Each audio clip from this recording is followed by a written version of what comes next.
You are listening to the Life Coach School podcast with Brooke Castillo, episode number 79.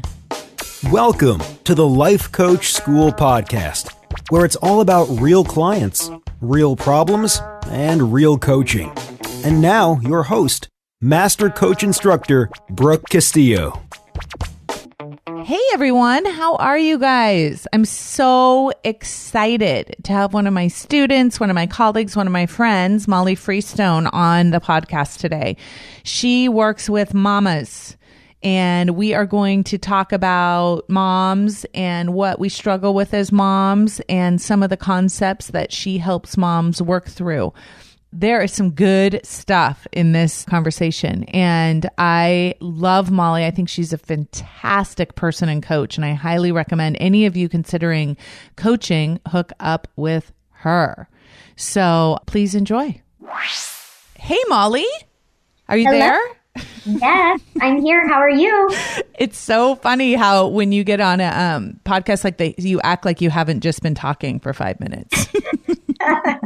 So it's all good. So I did an intro of you just before this, so everybody knows who you are and what you do. So I would like to just get started with having you talk a little bit about what your journey to being a life coach was. I think a lot of the people that listen to my podcast are very interested in becoming life coaches. Some of them are life coaches. And for those that are kind of maybe thinking about it in the back of their mind, how could you share your journey to becoming one that might be useful to them? Well, I think for me, my journey was, I was going to say it was a fast journey, but in some ways it's been a long, slow journey, right? Of life, all the life that happens before. Right. So when I was introduced to life coaching, I really was at a point where I just had a lot of places in my life that I was really stuck. And I felt like I didn't know how to move forward. From those areas. And so for me, I had a couple of coaching sessions, and I was amazed at just that. For me, it was a very fast transformation and change for me to feel like things were really changing for me. Nice. And it was like, this is something that needs to be in my life, and this is something that I need to do.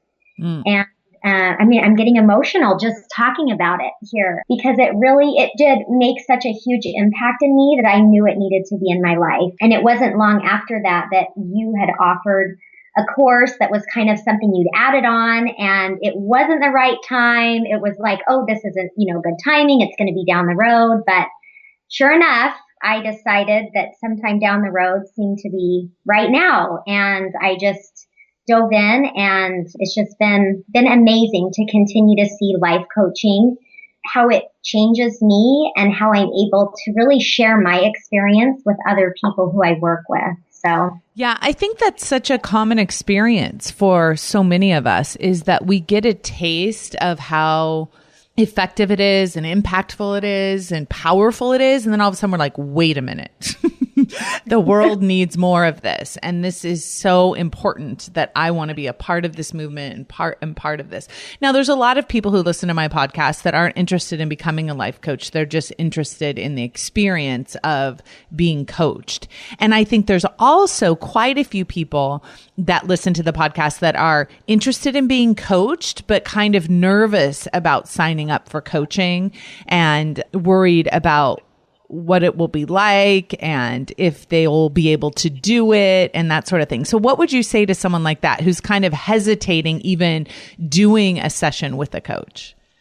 I would just say, this is really simple, but just go for it. You're going to be amazed at how coaches are in this profession because they care so much and they're there for you. They want to help you. And so, I've been coached by so many coaches just in my training and groups that I've been with.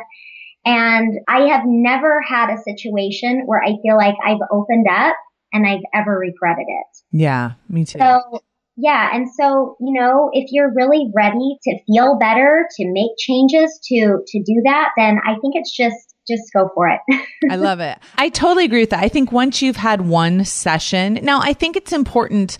Most of my coaches that I've trained offer a free mini session where you can kind of just get a flavor if it's a good fit. You'll get a sense of that, I think, right away, and give yourself the opportunity to do that. But then I think being able to spend 1 hour, this is what I always say, like being able to spend 1 hour where you're just focused on your life and talking about your life to somebody else versus being in your life talking to someone. So how would you answer this? And I'll put my 2 cents in too. Like, I think a lot of people that don't understand our industry would just say, I don't need to pay for a friend, right? I have my friends that coach me. And I was like, oh no, it's very different when you're paying someone for an hour versus talking to a friend. What would you say about that if someone said that to you, Molly? Oh, yeah. I mean, absolutely. As a good example for that, my sister is also a coach. Mm-hmm. And, sometimes when I call her, I'll say, hey, I need a coach. If you can't be my coach right now, I can't talk to you because my sister will not help me right now. And so I do. Right. I literally do, because friends are so great to offer the camaraderie and to listen and to really tell us, to kind of agree with our story about what's with us. Right.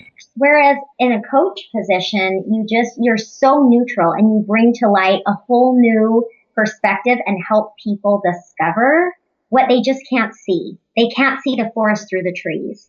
And so I think that's what it is. It's this broader picture. It's a more open look of what's really going on and how you can solve your own, problems going on. Right.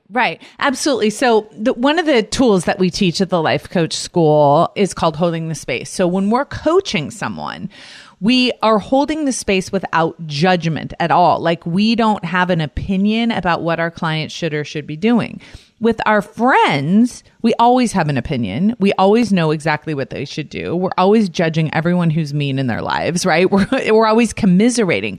It's a completely different experience when I'm talking to a friend versus when I'm coaching someone. The other thing that, like what you were talking about, Molly, is I think when you're paying someone for an hour just to focus, like when you're talking to a friend, it's kind of this back and forth. Tell me about your life. No, tell me about what's going on with you. When you have a whole hour and most sessions are an hour with most coaches, some of them 45 minutes. But if you're focused on your life from outside of your life and looking at it from that clean perspective with someone that's holding the space, you will see your life in a way that you've never seen it before. And that's something that your friends can't offer you, nor should they, right? They're supposed to take your side on everything. Yeah. As they should, right? And even like your sister, when she's being your sister, she's going to be like, yeah, let's go kick their ass, whatever it is. But when it's a coach, there's just this like, well, let's look at it from all perspectives without judgment that can really change. And that's what you were talking about when you had your first sessions. Like, it changes so much so fast that you can't even imagine what just happened. Right? When you're getting coached by someone. So I think that's so powerful. So tell us a little bit about who you work with in your coaching practice and what you offer them and kind of maybe your philosophy behind why you chose the group that you did. Yeah. Okay. So I am passionate about working with moms. I love the women I work with. As a mom of myself, of 3 kids, 3 very different kids, and kind of, trudging my way through motherhood, I just see a really great need to have support for moms who are just, motherhood seems to, like, all the rules went out the window when I became a mom. I felt like everything that made sense before no longer made sense. And specifically, I focus on really helping moms with their fears and insecurities around messing up as a parent. It's so funny because I always am saying, like, you're such an amazing parent before you are one. And then you become a parent and you're like, oh my God, like, why am I so worried all of the time? And why am I so insecure with what I'm doing? And am I doing it right? Right? I think that was the biggest surprise for me is I just thought it was all going to be love and rainbows. And I knew exactly how I was going to raise them. And then when I became a mom, I was like, wait, what? Because it's a full on identity crisis, right? When you become a mom, you're not expecting that. I wasn't anyway. No, not at all. I wasn't either. Yeah. And so yeah, it kind of pulls the rug right out from under you, you know? And so I created my practice to really help moms to be able to find their confidence in their own way of doing motherhood and be able to work through their fears and to ultimately, you know, the more we can face those fears and find our confidence, we're going to be more effective as parents. And that's one of our fears, right? Is that we're not being effective. And as long as we have these fears floating around, we're probably not being very effective. So just helping these women to see why they're feeling overwhelmed, why they're feeling so fearful about messing up, and really that like sense of having the weight of the world on their shoulders. And as we can kind of sift through and get that mental clarity, I feel like it brings out the true you, the true and best version of yourself, right? The mother that your child really needs and wants. Right. So, yeah. So like for me, I think I have teenagers right now. And I think that we go through this no matter how old our kids are. I think if our kids are long gone, we still go through this, right? We want to be the best parent. And I think a lot of what really helped me was to understand that my kid is going to have his own journey no matter what. And how I parent my kid will influence them tremendously, but it's not going to determine who they are.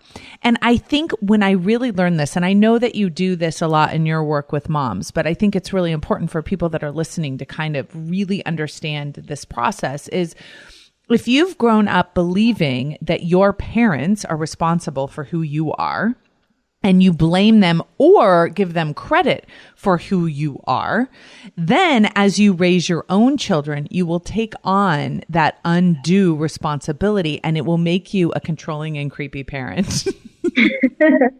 Right? And so it's like that need to kind of control, I'm going to do this perfectly so my kid won't turn out the way that I did, I think is what makes us so challenged as parents. I think because we have this pressure on ourselves to do it right. And then we have that fear, like what you said, am I doing this right? Is my child going to turn out the way that they need to? Am I being the exact parent that they need? And so for me, when I really kind of released my parents from responsibility or blame as to how I turned out and kind of gave myself credit and responsibility, I think that really helped free me up as a parent. Whereas I think a lot of times mothers don't realize how important that work is. They're like, I don't want to think about my thoughts about my parents. I just want to think about my kids. So do you see that in your practice? What are your thoughts on that? Oh yeah, absolutely. We just, we want so bad to just fix or make good or right what's in front of us, what we have to do. Yeah. And forget about the work behind that, right? If it, like you said, if I'm responsible for how I turned out and what's going on with me, then it just allows you to release that sense of responsibility for, everything that your kids do and everything they're able to accomplish. So, right. Yeah. Definitely. And I think too, the other thing is for me, one of the things that I needed coaching on, and I still do, is seeing my kids' performance or how my kids show up in the world as a reflection on me. I think when they're little, it's more about how they behave that I see a lot of parents doing, and I know I did too, as a reflection on me. So if my child came in and sat down and was very polite and very calm and very well-mannered, then somehow I got to take credit for that. And if they came in and act like a total hellion, which by the way is what my two boys always did, it was always some reflection on how I was parenting them or not. And I think that that's one of the things that gets you into trouble when the kids are younger. And even as they're older, how they have manners or show up with adults, how they do in school, how they do in sports, we somehow feel like it's a reflection on us. So can you talk a little bit about that and how you work with parents on that? Yeah. Yeah, the program that I do, I go through these different traps that we fall into. And that's one of them that we really focus a lot on because I know for example, when my kids were little, my first child, he had manners. I swear he had manners in the womb. he just knew what to say, and we got a lot of positive attention. Oh, you're such a great mom. You're teaching him so well. Then my second child came along, and it was like, where did this kid come from? And so I got to where sometimes when people would compliment me about my kids, I would jokingly say like, no, thank you. I don't want to take credit for that. Or I have to take credit for the bad too. And I don't want to. So, right. But yeah, it's so important because there's the part of us where how we show up as a parent, right? How, like you said, with little kids, that it's so much about their behavior. And so, yes, we want to teach them and train them and do the best we can. But ultimately, like you said, our kids have their own journey. They have their own personality.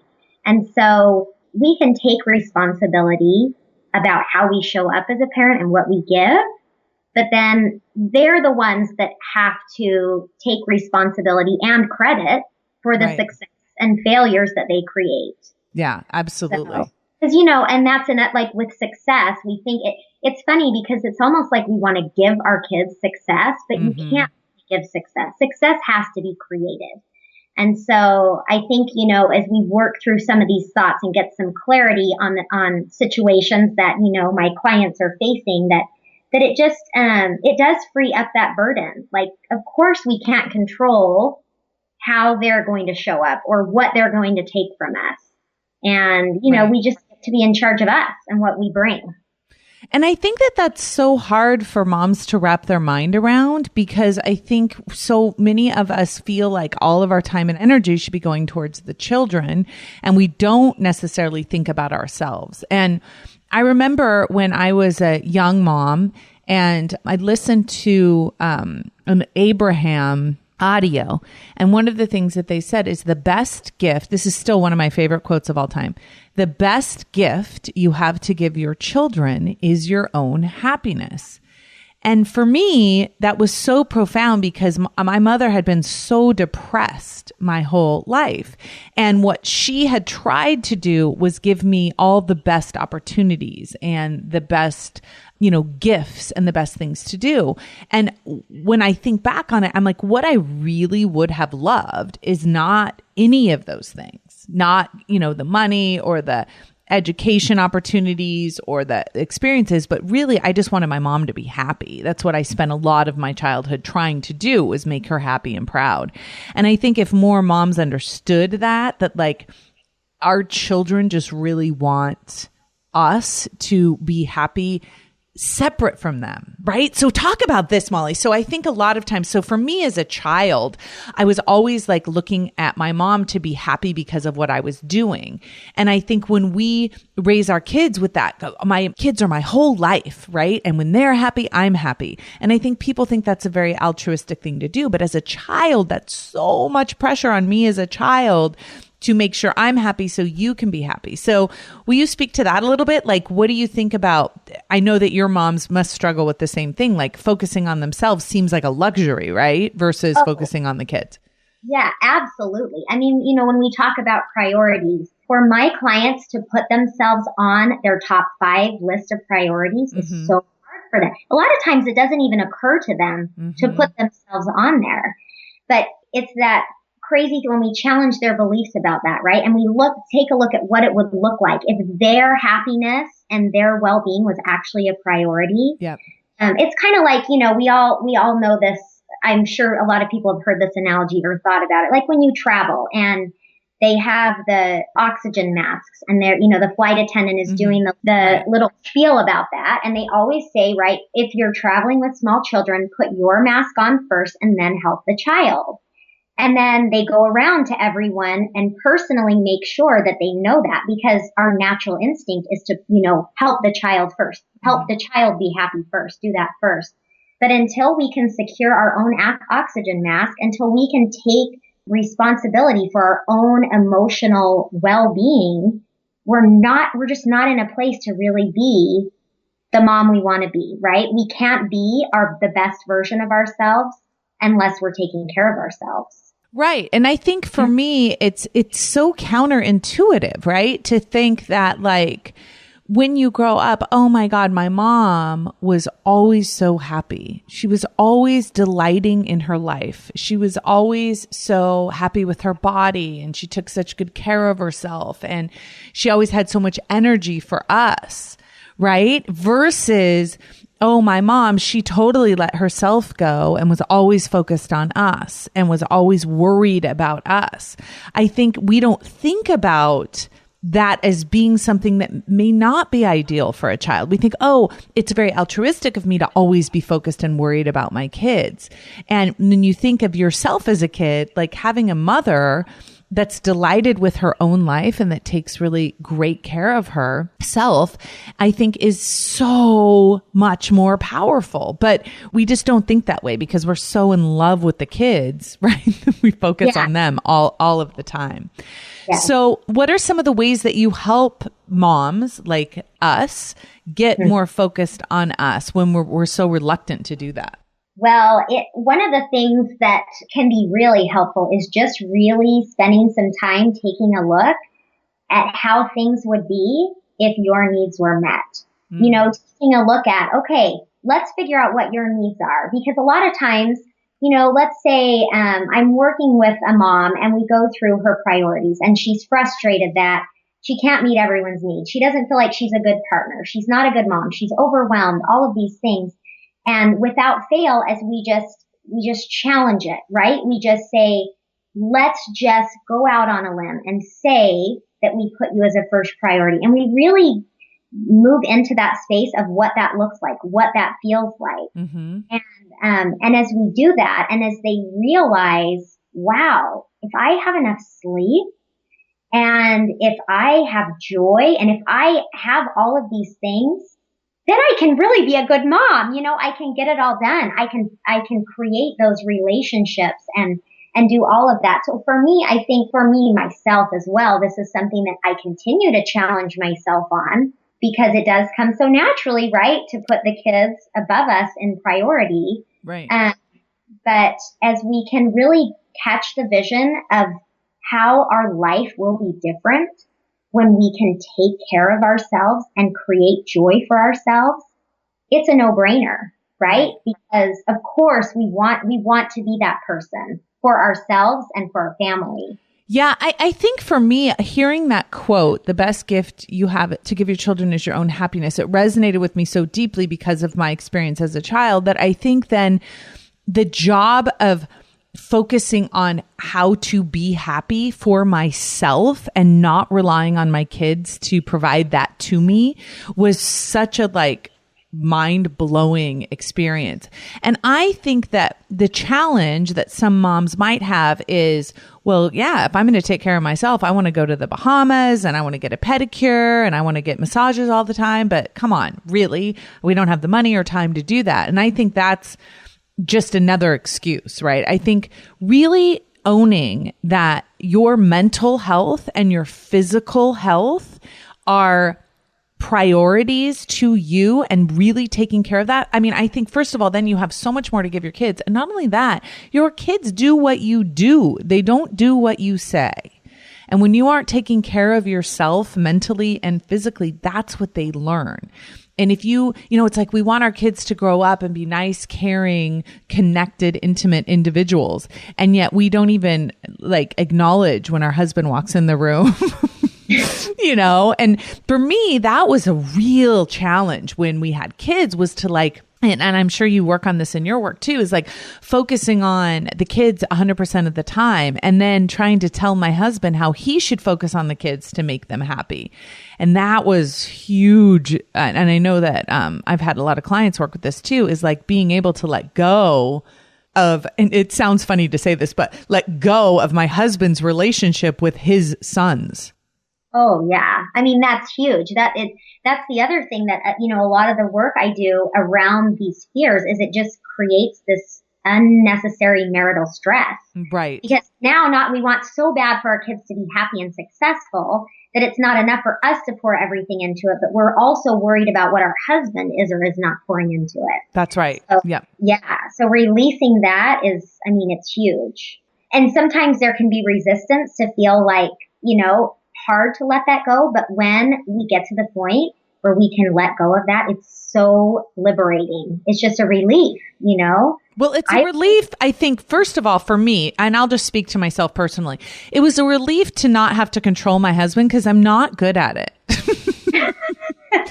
I remember when the kids were little and he was like giving them a bath, and I was like trying to like tell him how to do it, like, and how to do it properly. And believing he doesn't know what he's doing. Right. And I think a lot of the times then he would be like, oh, I guess I don't know what I'm doing. And I remember thinking like, he's an adult. He's bathed himself. He's a man, right? This is his son. This is ridiculous that I'm feeling like I need to control this. And I often have to tell myself that, you know, Connor's relationship with his dad is between Connor and his dad. And me telling Chris that like how he should be a dad so I can feel better is completely counterproductive. Now, it doesn't mean that we don't both have conversations about how we want to parent and that sort of thing, but being able to release that, first of all, just as a mom was just so, like you said, it was just such a relief not to have to take responsibility for that relationship because I could barely take responsibility for my own. But, and then what that did with my marriage and not being so like nitpicky and controlling and naggy with him, then I was able to see him more as a partner and we could discuss like our mutual challenges with parenting. It really helped clear that up for me. But I will say that I think that was one of the most challenging pieces for sure. Yeah. Yeah. That's very, very common. Right. Yeah. With everyone that I've worked with, it always comes up.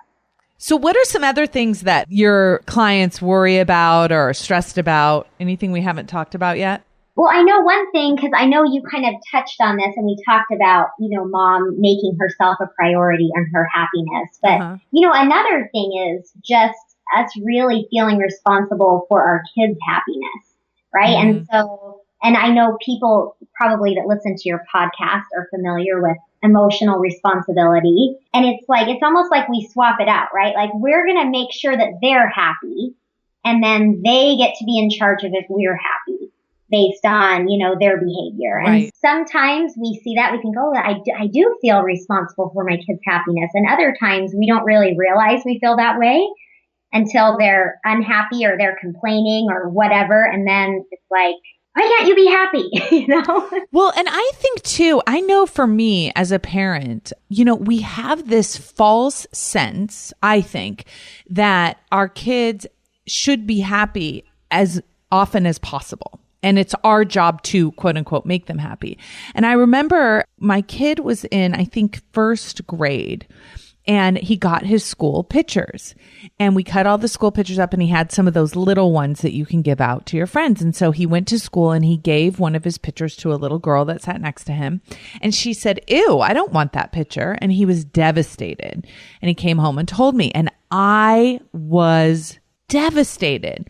And I got on a coaching call with my coach and I said, oh my God, I can't even tell you how devastating this is. My beautiful son had this experience and it was so awful. And I was like, my whole morning was ruined. I remember I was like sitting in the Starbucks parking lot crying about this. And my coach said to me, well, it sounds to me like you don't want your son to experience emotional pain. And I said, well, of course I don't want my son to experience emotional pain. And she said, but why? Because if when your child is a child, if they don't learn how to manage their emotional pain, they will never be able to manage it as an adult. And I remember when she said that, I was like, oh my God, it's kind of like when I let him cry in his crib and he learned how to soothe himself, right? That just never ends, does it? Because even now, I just want him to be happy all of the time. Yes. Oh, of course. We would love that, right? Totally. Yeah. And so whenever even now, it's like, I want to find a way for them never to experience pain and whatever I can do to make sure that happens. But now when either one of my sons are in pain, I always have to tell myself, like, this is their opportunity. I have so much confidence in them that they can figure out how to soothe themselves, manage themselves, handle themselves. And if I swoop in all the time, they won't learn how to do that. And that's when they're going to turn to external things to solve those problems. But I think that's the hardest thing, because basically what we're saying is I'm responsible for how I feel and my kid is responsible for how they feel. And I think that for some of our clients that might feel like we're being cold or non-caring. What do you think about that? I think, for me, like when we look at the thought model, right? Mm-hmm. Like it makes it so clear that it's literally impossible for me to make my child happy. It's impossible. I can't do it. And so to me, when you look at it that way, it's not necessarily cold, but it's really about giving them the gift of understanding and learning how to create those emotions for themselves. Yes. And how they really have happiness. Because it's kind of like success, right? We can't give them happiness, but what we can do is love them and give them the space to help them learn to create their own happiness. And that's the best thing we can do for them. Totally. And I think also demonstrating that we're not always happy and that we work through our own negative emotion. And this is like huge. Can you be happy when your child isn't? Can you show them? Because I think a lot of times we think, okay, when our child's upset, then we should be upset too. And I'll give you an example of this that was really powerful for me as a child. When I had a really tragic accident with one of my show horses. I used to ride as an equestrian, and I had this very tragic accident where we had put side reins on the horse, and he backed up and flipped over and hit the top of his head on a corral post. And immediately it cracked his skull, and immediately he died, and there was blood gushing out of his, it was the most tragic, gory experience I've ever experienced in my life to this day. And I was at the barn by myself, and somebody gave me a ride. I couldn't get a hold of my parents, and someone gave me a ride to a restaurant where my parents were. And I went there, and I was devastated and in shock, and I had blood all over me. It was just horrible. And so I went into the restaurant, and my mom, when I told her what had happened, was so unconsolable. Like she was so upset about it that it was almost like my pain. She was so upset for me and for the horse that she was of no help to me. Right. Whereas my stepdad he wasn't so involved in the emotion. So he was able to kind of hold that space for me to fall apart. And I think that's what we can do on a much smaller scale for our children when they're upset about a grade. We don't have to be upset about the grade, right? When they're upset about their friend saying something to them, we don't have to be upset about it. I think that we think, if we're upset about it too, that's a really caring thing for us to do. But I think sometimes when we are unaffected by something, we can show them that the thing itself isn't upsetting. It's how we're choosing to think about it that's upsetting. I think that is extremely, extremely powerful. And I wish for myself to be that strength for my kids, to let them have pain and I can still be in a happy space. Oh, yeah. If you're adding to your child's emotion with your own upset, it's kind of like, it's even more overwhelming, you know? And so, so I think, and of course, like I've said, I've got 3 kids, so I'm in the same boat as all these moms that I work with too. Yep. And it's, when we can effectively manage our own emotional life and we're okay, that's so much more of a strength for our kids. Yep. And they can feel so secure in knowing that you're okay. And so they can fall apart as much as they need to. Yes. Process that without you being mixed into their emotional mess that's going on inside of them, right? Yeah. Well, and then they feel like, I think sometimes kids feel like they have to hold it together so mom doesn't worry and fall apart, right? Yeah. Whereas if mom's just okay because mom's okay, mom's not going to fall apart because her kid's upset or going through something or struggling with something, then I think that that's such a gift. But I want to say that it's not easy. Like we're talking about it and people are listening to it and being like, oh, maybe that's something that I want to try. I think that having someone help you see that is so incredibly powerful. I think all moms, as soon as you have a child, you should get a coach. It should just be included, right? I think you should have a night nurse. That helps you with the lack of sleep. And then I think that you should have a coach that can kind of help you through that process, like that instruction manual. Like it's okay. It's okay that your kids are upset. It's okay that they're struggling with negative emotion. They're going to figure this out. This is their journey. And I think that's the other thing for me is knowing that I'm responsible for my journey much more than I'm responsible for my child's journey. I'm here to kind of support them in their journey, but their journey is all about them. that's a challenge for me, for sure. Yeah, absolutely. It's because I think motherhood, just like when we become a parent, it's so personal, right? Yes. It pulls all our deepest insecurities and fears, and everything we thought was gone just pops up again. And so yeah, that really is a challenge, and yet something worth working through to be able to kind of separate yourself from your journey and their journey, and the role, how they relate to one another. Totally. And I think one of the things, and maybe this is kind of the last point we can make, because I think a lot of parents are so buried in the minutia of the everyday life, right? It's like, I got to get my house clean. I got to get the kids to soccer practice. I got to get a lunch made. I got to get dinner made. And before they know it, the week is over. And I think that right there, people think, oh, I need a coach to help me get my life organized. And what I've seen with the work that you do and with what we teach is that once you get your brain managed and once you come back to yourself and make yourself a priority, then all of that stuff becomes so much easier to manage. Right? The house and getting it clean and the lunches and all that. When you're not taking care of yourself, that stuff just seems so overwhelming and ridiculous. I mean, I remember feeling that way. Like there's just not enough hours in the day. And when is nap time? Yeah, exactly. I couldn't wait for that. So, Melly, if somebody wants to hook up with you and learn more about what you offer, or maybe even just talk to you in a free mini session about what you offer, what's the best way for them to get a hold of you? Yeah, so my website is mollyfreestone.com. And I have right now like some little freebie videos on there that talk about the 3 motherhood myths that most commonly make us worry. And so if you go to my site, you can sign up to get those. And then, of course, there's always the option on my site of signing up for a free mini session with me. So I love to do those. I feel like, we're able to stay really focused on an issue facing you and see what's going on and see, where you can get some new insight and make some changes. So. Yeah. And I think for any of you who have been listening to my podcast for a long time and you've kind of played with the idea of hiring a coach and you've maybe been nervous about it or not sure about it, I think this is such a great way to kind of dip your toe in the water, having a free mini session, especially with someone like Molly. She's very nice. I think people are scared to call me.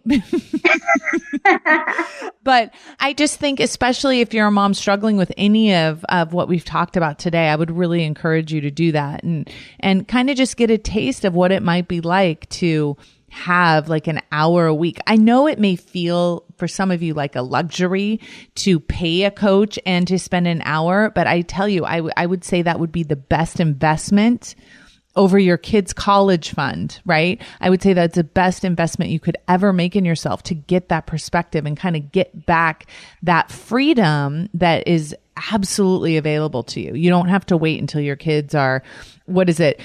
First, we're waiting for them to be out of diapers. Then we're waiting for them to be out of school for summer. And then we're waiting for them to be out of the house. And then we miss them tremendously. So I think it can go by in a blur if you're not really slowing yourself down and finding some peace with yourself. So I highly recommend that you do that. So Molly, thank you so much for coming on the podcast. I loved talking to you. It was so great. Thanks so much. I'll talk to you guys all next week. Take care, everyone. All right. Bye-bye. Bye. Thank you for listening to the Life Coach School podcast. It would be incredibly awesome if you would take a moment to write a quick review on iTunes. For any questions, comments, or coaching issues you would like to hear on the show, please visit us at www.thelifecoachschool.com.